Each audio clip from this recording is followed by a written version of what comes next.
less than 1,000 bags of this coffee available. And we're gonna do a little cupping of this coffee and kind of walk through what makes it so special today. Okay, we are back for another round of tasty time at the tasty table. And I've got a very special coffee this week.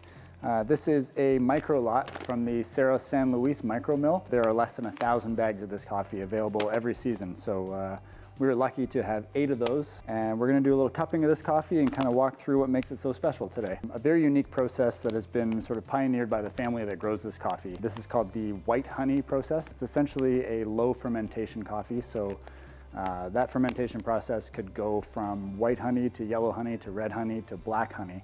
And each stage of those would present sort of bigger, more perfumey fermented qualities, but we really like the sort of cleanliness and the balance that we get from the white honey version of this. As usual, this is a medium roast coffee. We tend to err on the side of medium roast coffees instead of dark or light, just to try to present the most sweetness that we can in a coffee, and I feel like that brings out the best of what this one has.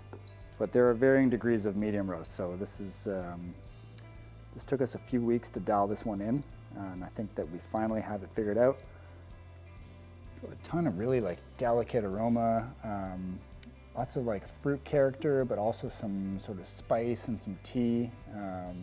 There's a nuance that you get with tea-like coffees that can be a really subtle sort of like background note that just provides a little bit more complexity and sort of floral quality to something that would otherwise just be more fruity or chocolatey. But with some of these really, really special microlot coffees, you do get a lot of like interesting nuance, and I get a lot of like black tea and sort of nutmeg immediately when I smell it. But we also get lots of really like ripe fruit and dry fruit character when we taste it.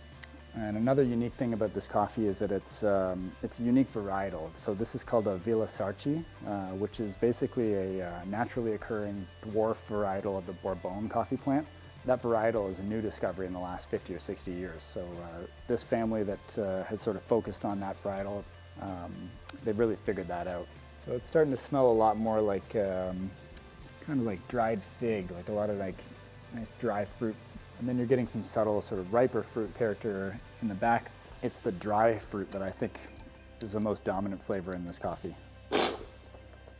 Yeah, immediately I get like a burst of that nutmeg sweetness. It's sort of like a really rounded, sort of creamy, almost like a Christmas coffee in a way. It's got the sort of black tea and the nutmeg, but it just rounds out to a really nice balanced dried fruit with some like almost like grape or like red currant, I think.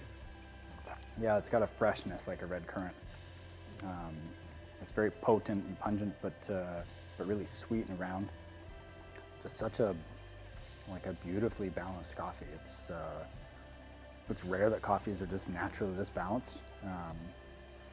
And it took us a few weeks to figure out the roast profile on this one. It was not the easiest one to roast, but it was worth the effort. Like, this has really come together as just such a delicious, rare coffee for us.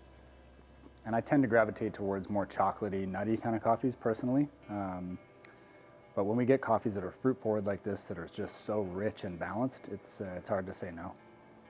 And it's syrupy too, like it's so sweet. I don't know, this one's gonna be a favorite for me for a while, I think.